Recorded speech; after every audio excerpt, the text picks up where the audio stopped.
each part of us, each cell that is in our body holds a picture of the whole. Us as a human being, we're also expressing and reflecting what is going on outside in a bigger way. For all the advances in medicine, we're a sicker culture and society than we've ever been. There's something so out of balance. Masculine, feminine, yin, yang, activity, rest, and each individual piece of us is a reflection of the whole. Welcome to the Wildflow podcast with me, Charlotte Puanto, certified cycle and feminine embodiment coach and shamanic womb guide. In this podcast, I'll share my wisdom and conversations with powerful change makers, thought leaders, and embodied teachers to invite you to live cyclically in flow with your menstrual cycle instead of fearing it, to heal menstrual shame and normalize womb wisdom and period positivity, and to step into your sovereign magnetic power to create and embody the change you desire to see in your world. Settle in to unleash your wild flow.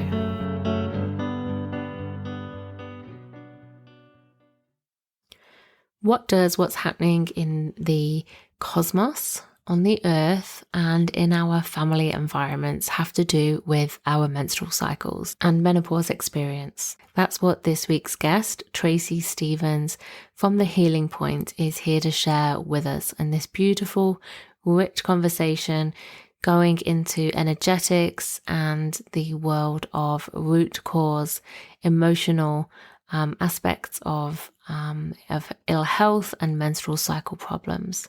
So let me introduce you to Tracey. After spending more than 30 years working in the health industry, first in Western medicine, then moving into Eastern medicine and acupuncture specifically, Tracey Stevens realized that there was much more to ill health than just physical symptoms. She went on an energetic and spiritual journey to understand the deeper reasons for physical imbalances, and her journey took her through many and varied healing modalities, leading her to a greater awareness of the roots of illness. Tracey now has a passion for teaching and educating other people and practitioners in the root cause awareness to facilitate their own and their clients' healing journeys. Tracey is also one of my guest teachers on my first Moon Circle facilitator training, where I first had a conversation with her about the ancestral implications of how the women in our lineage before us experienced their menstrual cycles and how that ripples out in us today. It was fascinating. So I'm really glad to be able to bring Tracey to the Wildflow audience, and I hope that you enjoy listening into what she has to share with us today. Hi, Tracey. Welcome to the Wildflow podcast. How are you today? I'm good. Thanks for inviting me on. It's great to see you again. Yeah, I'm so excited to chat with you. You've been really inspiring me with the work that you're sharing, everything that you're doing on Instagram. So I'm really excited for another beautiful conversation and to learn from you and see what's been coming through for you. I'd love to start with a cycle check-in, as I do with all my guests. So I would just love to ask you, whether if you have a menstrual cycle, whereabouts you are in that cycle, how that feels to you. If you don't have a menstrual cycle, are there any cycles that you work with? And how are you feeling in that today? Great. Well, I'm at the other end. So I am now in more of a straight line rather than the cycle, because I'm now in menopause, and that has been an ongoing process of moving. I always think of this the menopause process as moving from this circular cycle into this straight line, and it takes a while to become in that straight line. So but that doesn't mean to say that I'm not affected by the moon, and I'm still aware of what's happening in the universe. And I do follow the moon cycles, as in I'm just checking in sometimes, maybe I haven't slept as well. And I think, oh yeah, there's a full moon or something like that. So I do follow the moon cycles still. and just see where I'm at with it. But yeah, I'm good today, thank you. Yeah, we're in between that. We're coming up to a full moon, aren't we, soon? I don't usually sleep that well over a full moon, but no, it's all good. I'm feeling good, thanks. Beautiful. Thank you for sharing and how that experience is for you, and how you're talking about coming out of the spiral and into that linear line. And I love that you're, still feeling connected to what's going on in the universe and those cycles around you. And just a question, do you feel like on a level there is a very subtle rhythm still there, a cyclical rhythm, or really it just feels quite linear to you? Just curious. Nothing feels linear to me, I suppose the truth is, because what I'm and especially the work that I do is I'm so aware of what comes up in my environment or my experience and how it affects my emotional body. So I'm always assuming that things aren't random for me. So is there a cycle still? There's not so much of a cycle, if I'm completely honest, but I have an awareness of that there is an ebb and flow, particularly with things like mood or sleep. But I suppose I spend more of my time now just noticing what comes up in my experience and going, I wonder why that's come up, and I wonder why I feel like this today. I love that. So still having that awareness of what you're experiencing, even if you're not matching it against a menstrual cycle, you're still really aware of, that connection to the outer seasons and cycles and life and phases of life and all of that, and how that, just checking in with yourself, how are you feeling today? That's really lovely.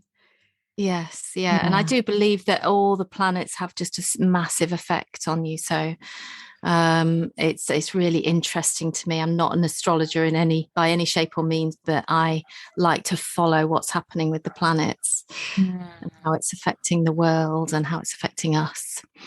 Tell me more. Do you what do you notice? What's happening in the, is it with the planets and the transits, and is there something that you particularly notice has a real influence over you?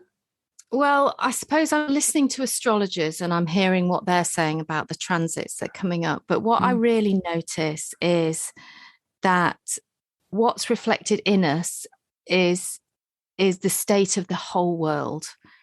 So, I see a lot of upheaval in in their personal lives, and that just seems to reflect this big global shift that's been happening, especially over the last couple of years. I think more people are aware of what's happening on the planet and the shifts it's created inside of us.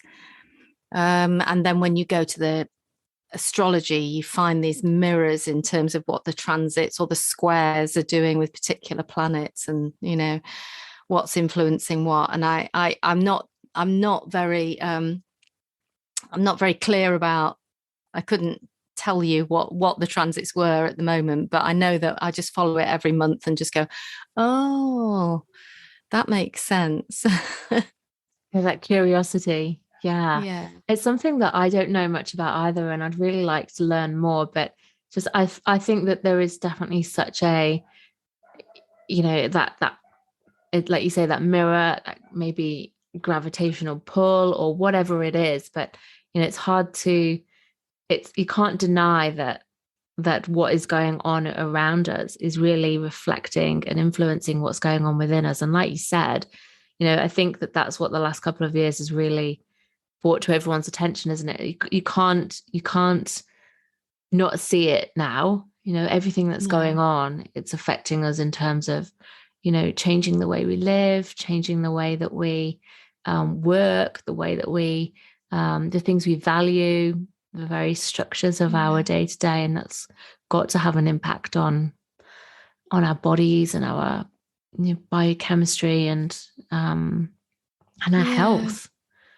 Oh, without a doubt. And I just see these repeating patterns, because I don't know if you know of fractals, these repeating patterns. And the more you look at one part of it, the more it just represents and follows the whole pattern. I don't know if I'm making sense here, but basically. Yeah, but I don't know the word fractal. Okay, well, rather than go into it now, it's probably just worth looking up at some point, because it's a mathematical pattern that we see repeating. But there's always this ancient Hermetic law of as above, so below. So what happens in the macrocosm is also happening in the microcosm. What's happening in the universe is happening within ourselves, like we're a complete representation of the whole universe. So you might look at all the if the globe and the planet is one body, then we as humans are all the cells, and we're just reflecting what's happening within the whole all the time. I don't want to go too deep if it's too much, because it's this is the way my brain goes into. I'm fascinated by it. Yeah, no, I'm here for it. I'd love to hear what you'd like to share today, because I think it's what I've found fascinating is when I've been learning a little bit about, energetics and things like that, is I think there's a tendency for people to think it's all kind of spiritual woo-woo, but it's actually very rooted in science and physics. And I think that when we can realize that this isn't just kind of something that people are supposing or, kind of making up, like it's actually, the science that we, exists in the laws of the universe, like it applies to us. And I think when we don't see that it affects us, it's speaking to that disconnection that we have, that we are nature and animals, and just like everything else. And I think it's beautiful to see that connection. So I would love to hear more about that. Yeah, thank you.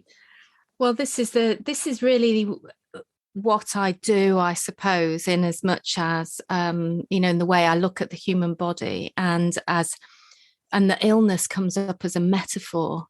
It's always really interesting to me how the metaphors for what comes up in the body is just a reflection of what's happening outside. So just as an example, like I've got a podcast now. The last podcast I did, a lady was talking about her urine infections and tightness in her lower body and abdomen. And it was just this reflection of her containing her anger. This she'd been trained from a child, as many of us have, that anger is bad and that we're not allowed to express it, and it becomes a habit. So we form these habits within our bodies according to how we've been taught and how we've learnt in childhood, and that's a neural pathway. It becomes actually physical, and in her UTIs, it was just a reflection of her holding in her anger.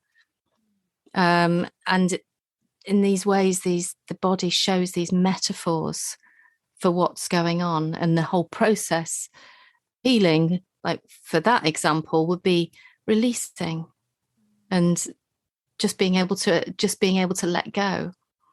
And there's so many examples of that we can use with things like with the cycles, with the menstrual cycle in particular. It's so affected by our emotions. So I could carry on. That's really interesting. So, I think you have taught me that, our emotions are that flowing energy. And, am I right in thinking that, the metaphor of that is like, the emotions are like the liquid kind of watery, and I'm sort of sensing the what is it, the kidneys would be, is it the kidneys or the keep going. Oh dear, what's the word where do we store our wee? Honestly. Bladder. Can't think of the word. The bladder, like being like a bowl, like a cup, sort of. and it's sort of like being trapped. And I get the sense that, it's like the same with the menstrual cycle, the pelvis is that bowl and the blood being like the watery element. And, I'd love to hear more because, I think that it was you who said before that, painful periods can be, linked to, that stored emotion and that, perhaps anger, perhaps whatever it is, but that sort of stored, trapped emotion that's not being expressed. Definitely. Would that be right? Yes, definitely. And so I'll sort of explain where I'm at the moment, because I've had some sort of deeper understandings more recently of the menstrual cycle, which I thought would be really interesting for you to talk to you about and for your listeners to hear. So, but if it doesn't make sense, please stop me at any moment. So I will do, yeah. So our menstrual cycle, as you know, follows the rhythm of the universe. So it follows this yin yang process, like a wave, so there's a yin phase, a yang phase, a day and night, so we follow these this universal cycle. And our bodies are designed for coherence. They're designed for healing. We're here to experience all sorts of things, but our bodies can heal, and they naturally want to fall into rhythm and coherence with their environment. So in the same way that you gather a group of women together, after 4 to 6 months, they will be menstruating at approximately the same time, because it's just an energetic flow that works between them. So we're really influenced by our environment, and it's not usually that conscious. It just happens when you're just within the energy of other people, and women in particular fall into this flow. And so if you imagine that cycle of the universe as being like one drumbeat, like a rhythmic, slow drumbeat, a rhythm that we're attuned to. But there are things that disrupt that drumbeat, if you like. So when the egg that formed you was in your grandmother, how your grandmother was feeling and her emotional state and what was going on for her would have been like another drumbeat, like another rhythm that your DNA would have been programmed with. And then when you were born into the world, you live with your mother, and you're attached to your mother, and she's maybe got another drumbeat. So imagine all these drumbeats thumping away, but if they're not resonant, you imagine a load of drums that just are not in time with each other, then you get this noise. You just get noise. You get a real sort of disruption to that rhythm. Yeah, and signal and chaos. So my point is, you're influenced by these different drum beats. So, and particularly also within yourself. So your emotions will affect that flow, that yin yang flow. Your emotions, if you're feeling angry and you don't express it in the moment, for example, you're holding on to it. It becomes resistant. It affects that flow. So then you've got these many dissonant, incoherent drum beats going on. And when a girl moves into puberty and she starts producing the hormones that are going to create the cycle, if everything's resonant, then that cycle will arise and ebb and flow in the same way, because like you said earlier, like the hormones, I think of the hormones as being like quite they're fluid, but they're like a slow fluid, like the ocean. Like it takes quite a long time for that wave to build from the center of the ocean to get to the shore. So those hormones are coming up and they're being affected by the drumbeat of the universe, and the drumbeat from the grandmother, and the drumbeat from the mother, and the drumbeat from the siblings, and the drumbeat from within yourself. So this is where I believe that period problems can begin if that dissonance is present as the hormones begin their cycle. And as the hormones ebb and flow, the emotions are carried in the blood in Chinese medicine. So as there's this flow and this cycle, emotions come up. Emotions that are stuck inside will come up to the surface. And so when people talk about being really emotional when they've got a period, or within their cycle at certain points in their cycle, then usually what we do is we blame it on the hormones. Oh, I'm really hormonal. Well, actually, the emotion is there. It's suppressed inside you. All the hormones are doing is as this wave rises and crashes on the shore, it just bringing it up to the surface to be released. So that's beautiful. So that's my sort of that's my vision of it. So I don't know if you followed that.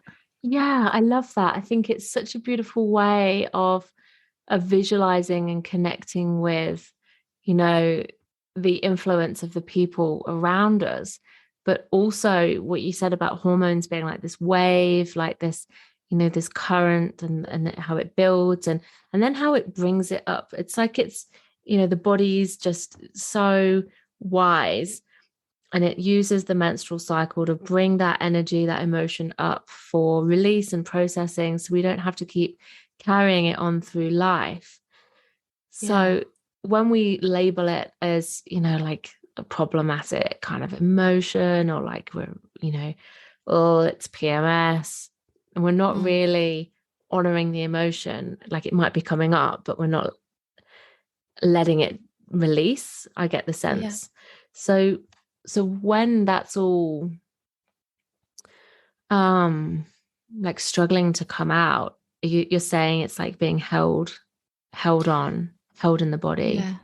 It's being held, but it's nobody's fault it's being held. It's what we've learned to do as children, it's to do with our own safety and our own attachment within the family, and we tend to follow our parents in this. So if our mum is anxious, then we'll find ourselves being anxious as well about similar sort of things, because we're aware that she doesn't feel safe, and so we have a reaction that is tends to mirror that within us. So I think that we're so influenced by the environment we grow up in, the culture we grow up in, the wider society, and what's happening or what happened in the past, because we have that connection with the grandparents, that there are far much more complicated. There's so many more layers.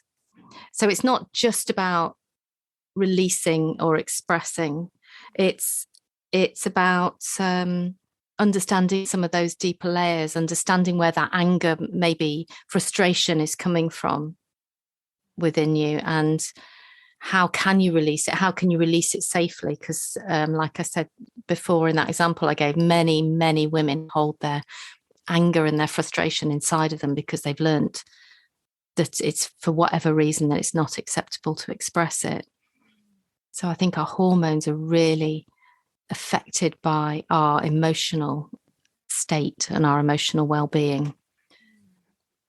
Yeah, and so is it sounds like it's connected to, safety, and then how our nervous system sort of learns and responds to, the cues around us and within us. And that how the nervous system then affects our hormonal function as well, and our ability to, like you say, either express, and safely release emotions, or whether it's sort of being kept inside for, until it's safe to do so, which it might never be for some people.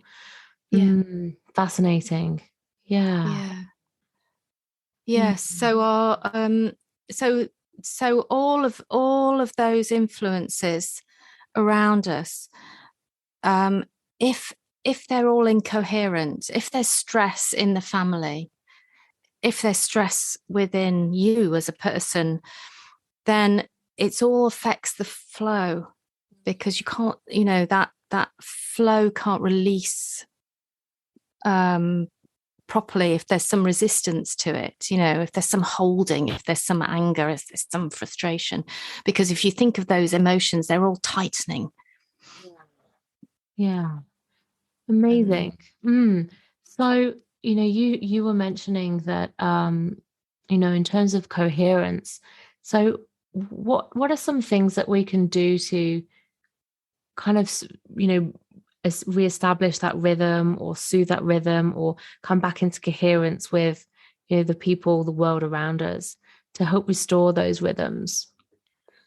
Well, I think awareness is the key, first and foremost, because it's really connecting in with your body and looking for the truth, as in what am I really feeling about this situation, this person, these people, this whatever's going on. Because so often we get caught up in doing things that we don't want to do, or trying to be somebody that we're not actually, we're not authentically that person, putting a mask on, or there's a lot of things that influence our true heart rhythm, if you like, of the rhythm of our bodies. So sometimes it might be a case of just becoming really aware and checking in with yourself. Well, I want to do this thing that I've got to do, but actually my body is screaming, no, go and lie down and rest. I need more rest. So it's listening to our bodies a lot more.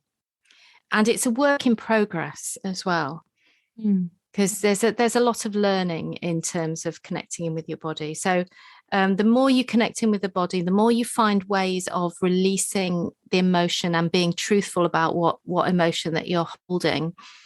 Instead of we tend to push away the things that we find uncomfortable. We tend to push away our hurts, or our sadness, or our anger, and try to stay in this status quo, but it will always be affecting the body, all those things that we're trying not to look at. So I suppose, so for me, it'd be finding ways of, firstly, understanding and awareness of what's happening inside of you, and secondly, just finding a way to express it that's safe. So that might be journaling, it might be exercise, it might be singing, it might be something that allows some release for everything that you're feeling inside. It might be watching a sad film and letting the tears flow. One of my favorites is putting music on and letting my body move to it, and making a lot of noise while I'm at it as well. And sometimes that might be a bit of a moan, or a growl, or a shout, or a scream, or a stomp, or something. But I find that letting my body lead the way in that can be really therapeutic, because otherwise I can catch myself in self-awareness and be like, oh, this is a bit weird, this is a bit awkward. And so I find music and movement really powerful for that. That's just such a beautiful way, isn't it? Because that just release in the body. Yeah, the body wants to move. Yeah, fantastic. I love that. And I'm curious. So if we're beginning menstrual cycles in our early years, and then we're out of coherence, and we're not finding ways to come back into coherence. We're not finding ways to connect with who we are and what our truth is and our authenticity, and express, in these ways that we're doing, you've just described. Mm-hmm. Is this something that will stay with us and keep manifesting throughout our adult menstrual life and, perhaps into fertility and, onwards as well? It affects everything. Yeah, it affects everything. So, I mean, the menstrual cycle is only part of your body, one of your body's cycles, isn't it? So, wherever we're out of coherence and out of balance will show itself in some way. And yes, of course, some people live in a incoherent, unaligned way, and it shows up in their body. I think what's really interesting, and this is personal experience as well, is that if we look at the menstrual cycle as actually being really helpful, because if emotions are carried in the blood, well, then as that wave builds before a period, emotions come up, and then when you start bleeding, there's a release. There's such a lovely release, and people often feel so much better once they've actually started their period. But in menopause, what happens is that, like I said, that cycle's turning to that straight line, and women don't have the release that they had in the same way as when they were having a cycle. And I think this is why there's so many health issues that are related to menopausal years, because I think it requires quite a lot of deep work to negotiate the change and that transition, I believe. And I certainly found that myself. And I think really this is part of the reason why I started going deeper and deeper into this work before I hit menopause. Oh, really? So, like in anticipation almost? Well, it was I had no choice really, because I had a fibroid and I ended up with a hysterectomy. So and that was interesting, really. It's interesting now as I look back at it. It was awful at the time, of course. It's like, I don't recommend it as a way of finding a path to healing.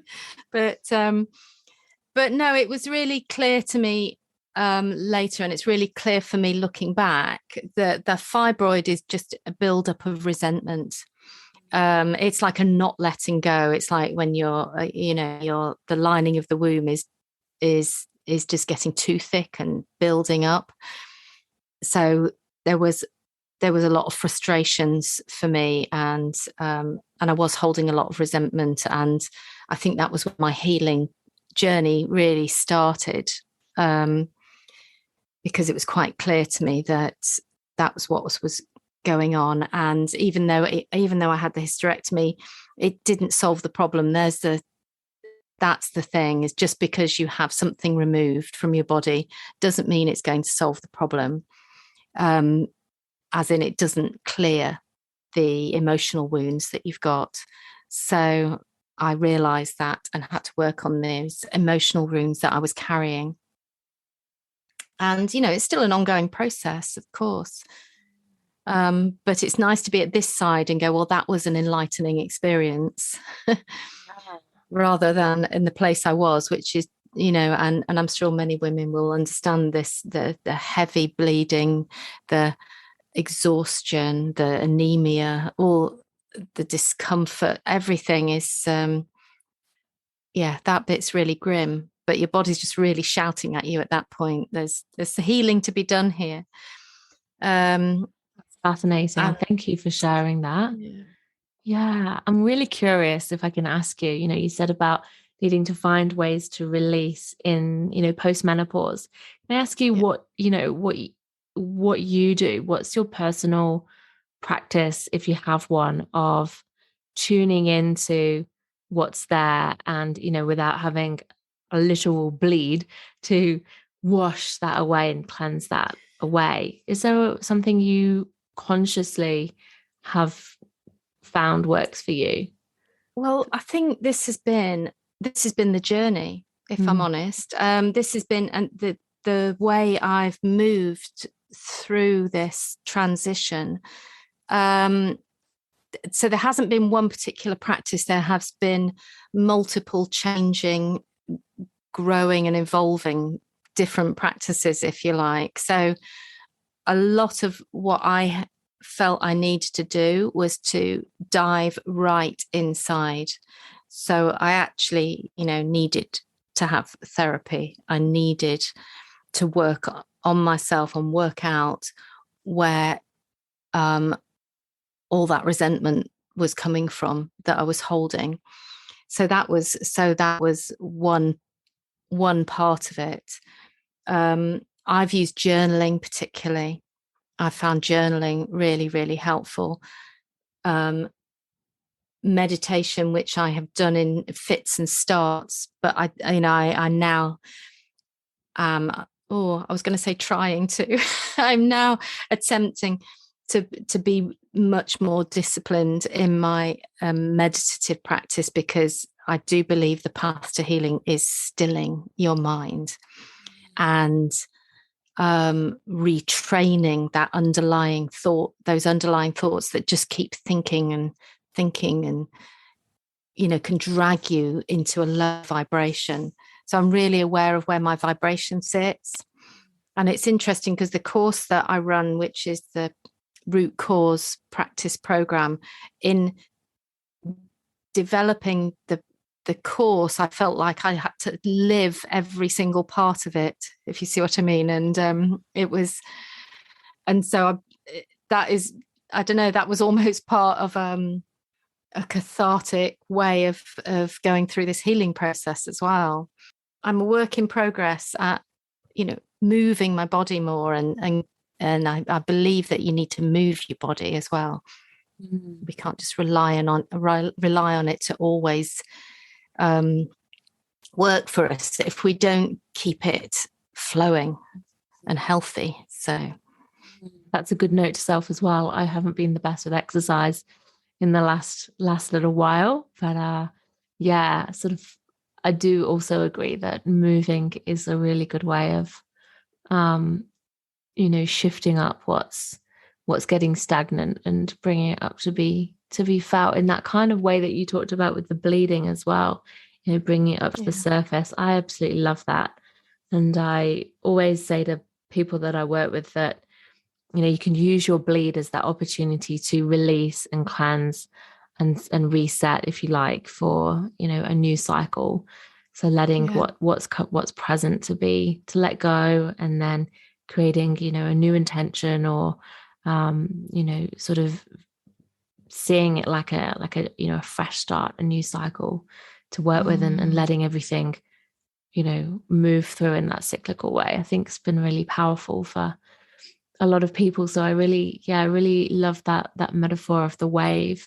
And I think what you've just shared there about, finding other ways to connect inwards as being supportive for you in having, that healing process that's coincided with your menopause as well. A lot of people look forward to their bleed finishing because it's, an inconvenience and, painful perhaps for people as well. And, it does have its opportunities and benefits, but, on the flip side, I think the more that people are becoming aware of their menstrual cycles and, the powers and the opportunities within it, there's very much a sense of grief of that ending. Like when you finally learn about your, menstrual cycle awareness at a later age, it's like, oh, well, it's not going to be forever.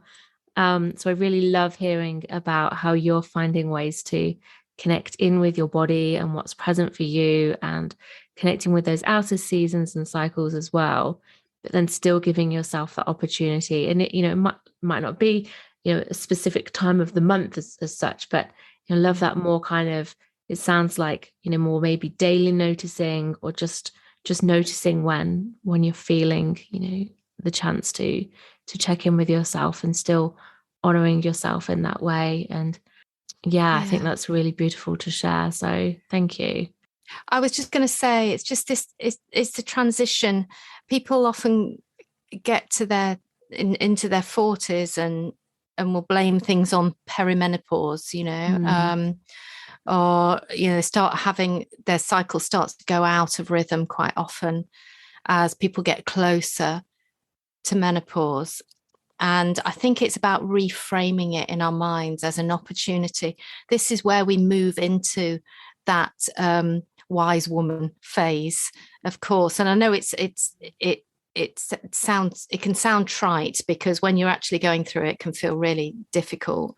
But if people can use the understanding of this idea that actually what's happening is the emotions aren't coming up to be released in the same way. We can't release them as we used to, So a lot of hot flushes are also related to this this movement of emotion in our body, and we can recognize it as such instead of fighting against it, because the resistance to the fighting is what often creates more problems. That makes sense. Then there's a resistance to the transition.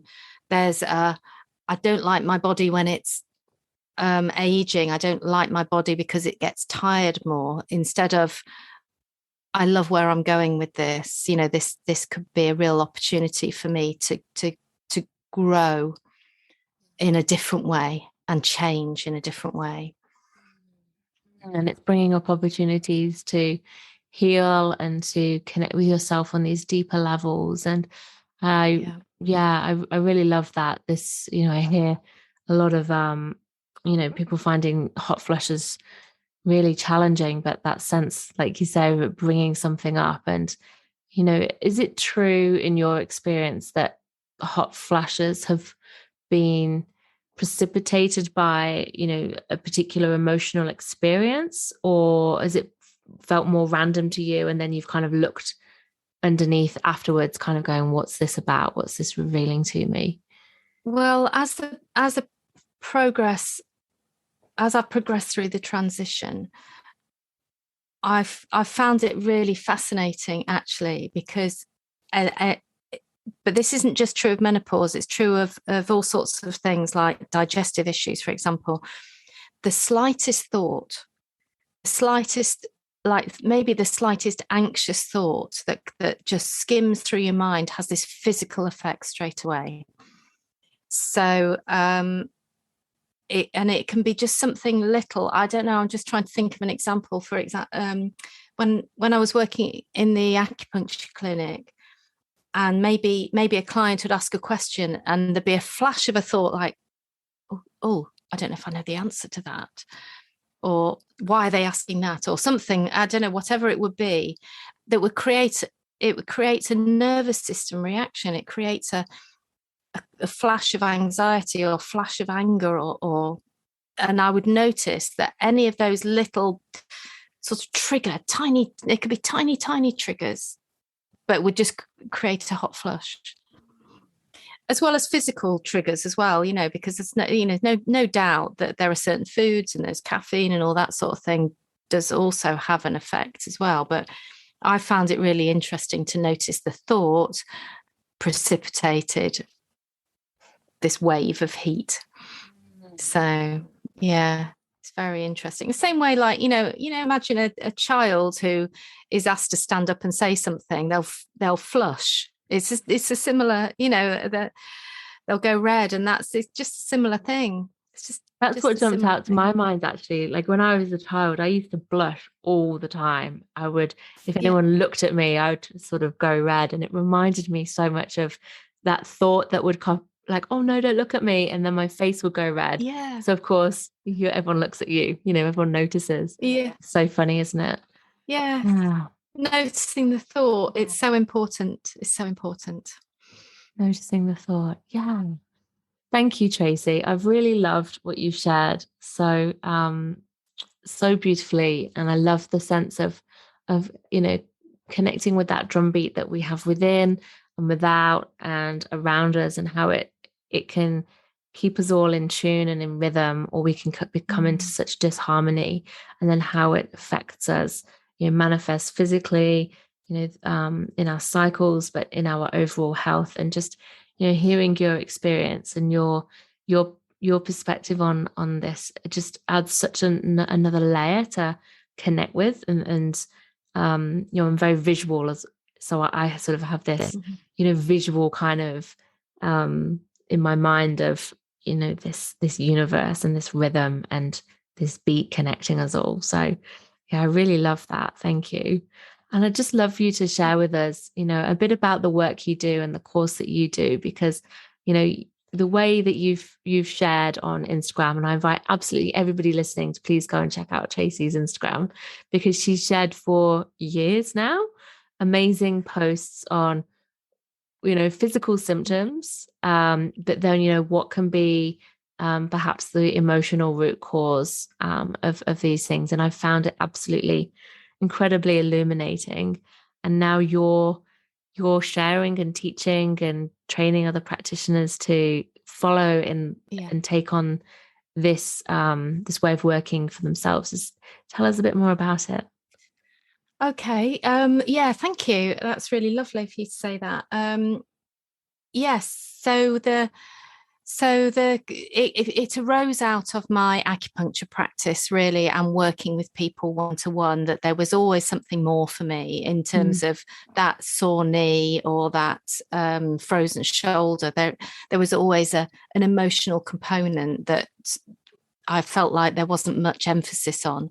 So that's where the sort of concept of my Instagram came from, really, writing about that.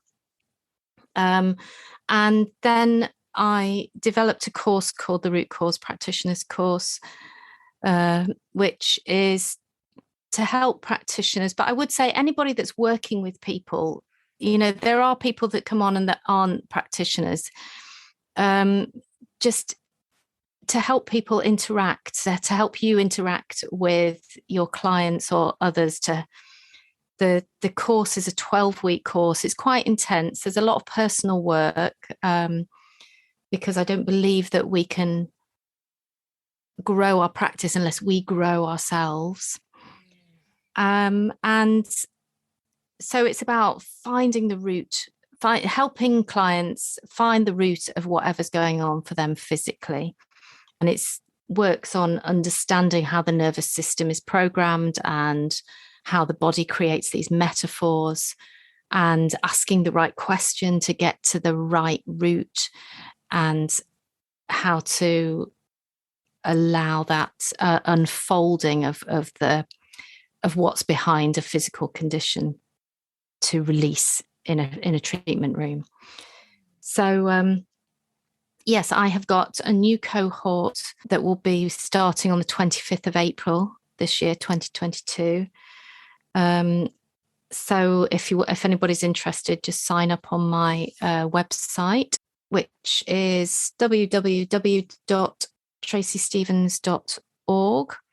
And recently I started a podcast, which is just having conversations with just normal people. I'm saying normal people in inverted commas, like, rather than people that are necessarily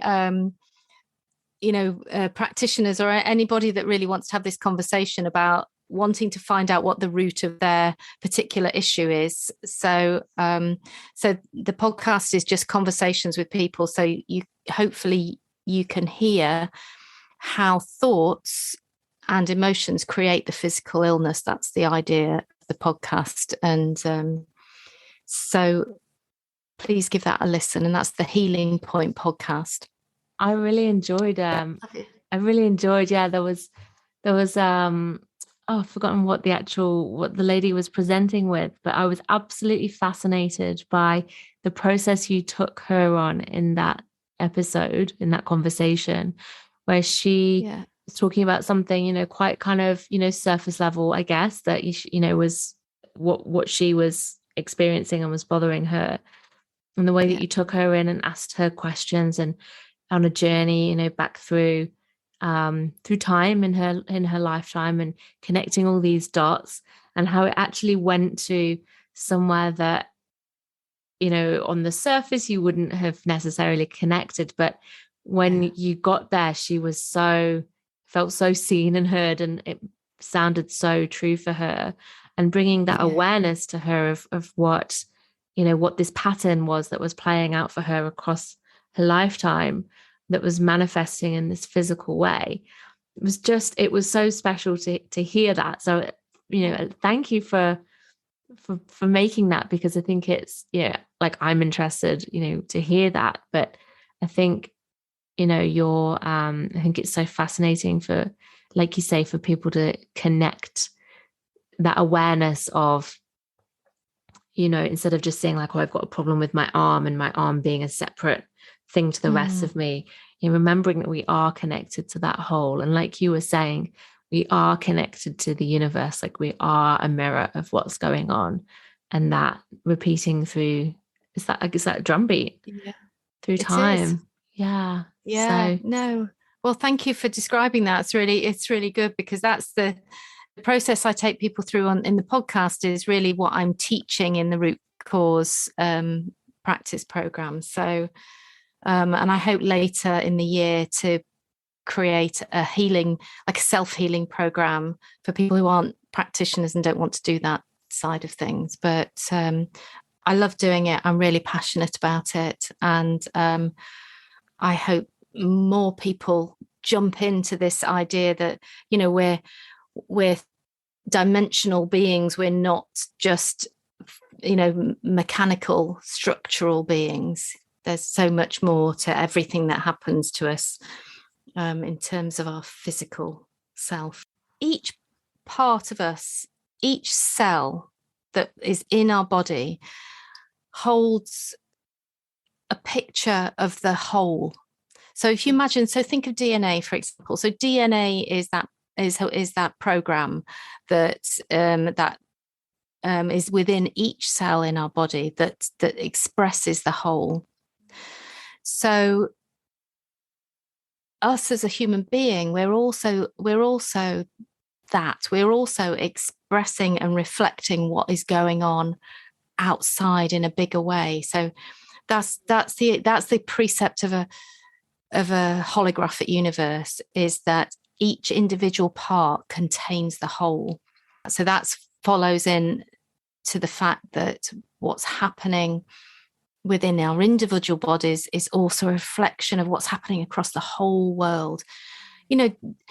For all the advances in medicine, we're a sicker culture and society than we've ever been in the history of man. So, there's something so out of balance, and we haven't got time to go into everything that's out of balance, but our bodies are often out of balance. Masculine, feminine, yin, yang, activity, rest. We're just out of balance. So that's what I mean by a holographic universe. We're all a reflection of the whole, and each individual piece of us is a reflection of the whole. What a beautiful note to finish on. I think that's so important that we all take that on. Thank you for explaining it. I really appreciate that, and your wisdom and your time to speak to us, Tracey. Thank you. I'll put all your links in the show notes so everyone can come find you and check out not just your Instagram, but the important work you're doing on your course and your podcast. Thank you. Brilliant. Thanks ever so much, Charlotte. It's been lovely. Thank you so much for listening in. If you're loving this podcast and you'd love to help me spread the wisdom shared, please leave a review or rating, or share this with somebody who you think would love to listen in. I'm really passionate about creating ripples of change and getting this information to more women, girls, and people with a cycle so that they can reclaim their cyclic natures too. And if you'd love to dive in deeper with learning more about how to connect with your cycle and rites of passages, come and join our free Wild Flow Circle community, or choose a course and learn with me on my online learning hub. All the links are in the show notes. And until next time, be well and go with the flow of your cyclic nature.